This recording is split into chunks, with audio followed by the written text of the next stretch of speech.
sampal to kila Inday Sara Duterte. Bakit to, mga kababayan? Ito, oh, tingnan nyo ho ito.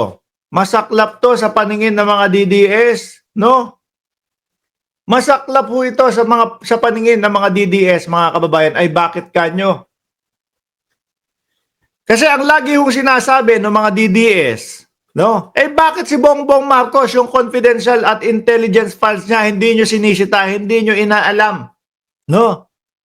Hindi iniimbestigahan. Nagkakamali po kayo dyan, mga kababayan. Ayan po, aray ko po, Lord, para sa mga DDS. Mismong Commission on Audit, no? Walang nakita na paglabag o sa paggamit ng confidential at intelligence fund ng Office of the Vice President. Nako. Kasi ganun yung lagi nilang sinasabi, mga kababayan. Bakit si Bongbong Marcos mas malaki ang confidential funds kaysa sa Vice Presidente? Tama po bang ano yun? Tama po bang sagot yun? Hindi, di ba? Kasi sa kanila may nakitang paglabag, may nakitang mga irregularidad. Kagaya na lang ng mga ipinasa nila na mga resibo.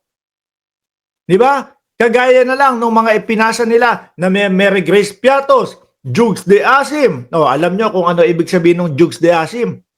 Jogang maasim ho yun, mga kababayan.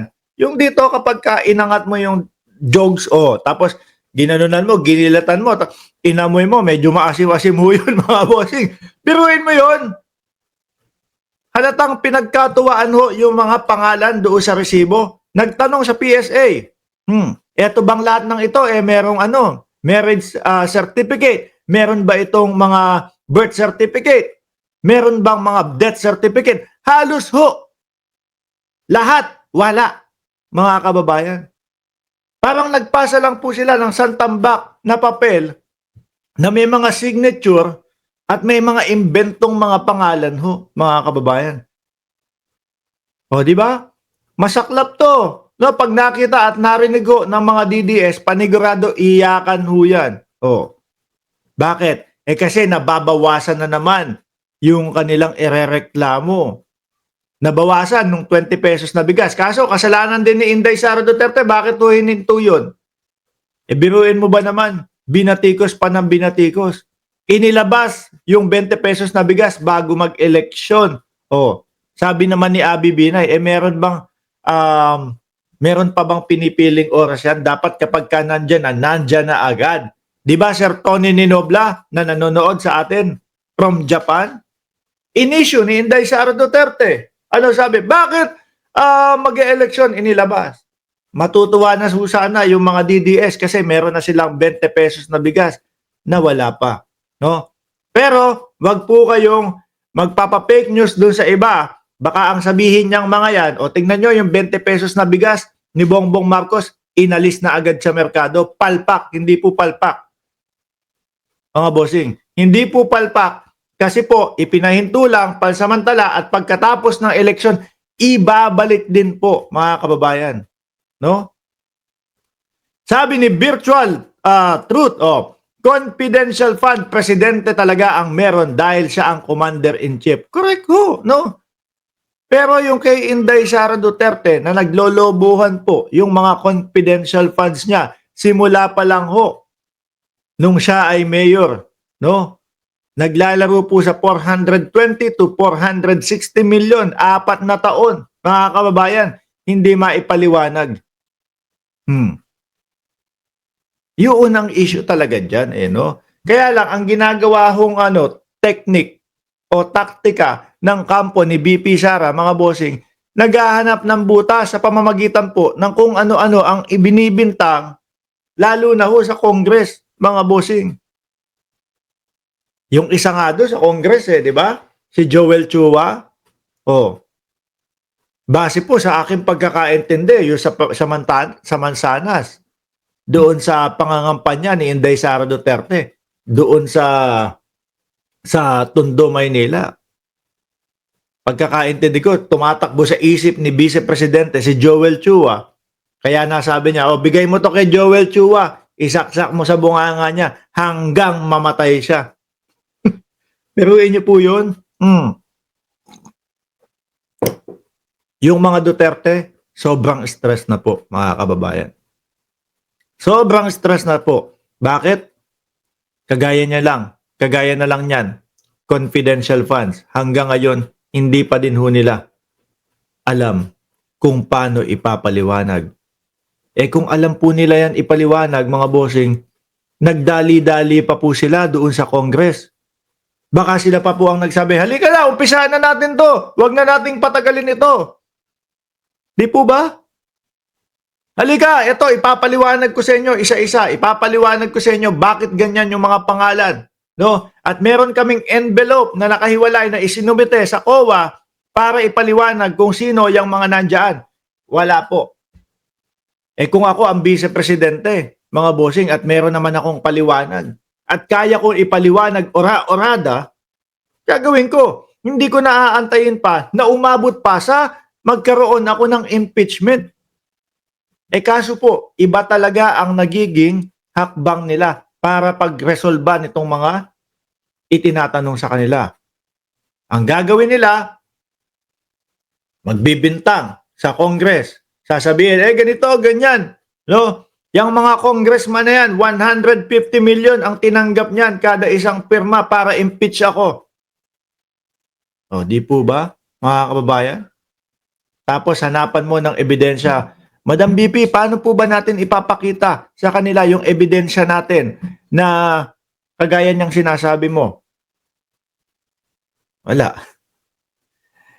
Di ho ba? Oh, correction, yung mga galamay ni BP Sara. 'Di ba? Yun din, mga nagsasalita. Based on what we've heard, no, 150 million yung mga natatanggap nung congressman. Meron pa sinasabi, malalaking bag na itim, no, laman 150 million kada congressman. Kailangan nun mga patunay, mga kababayan. Kailangan nun, laging meron kang nakaakibat o sa likod nun, yung ebidensya mo. Mga bossing. Paano ito? Tapos na naman ang laban. Diyan sa ini-issue na confidential funds. COA na po. Commission on Audit na po ang nagsabi na walang nakitang paglabag sa paggamit ng confidential funds at intelligence funds ng Office of the Vice President. At ito pa ho, mga kababayan, ha? Yung ginagawang hakbang para masolba ng kampo ni BP Sara itong confidential funds. Ang gagawin ho, mga bossing, pupunta, magpapa-press con. Akala natin ang maririnig natin yung kanilang mga dahilan about sa confidential funds. Yung pala ang maririnig natin, yung galit ni Inday Sara Duterte. Puputulan ko ng ulo.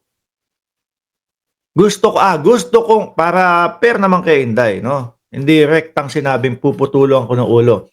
Gusto kong putulan ng ulo ang presidente kasi hindi nga ibinigay yung relos.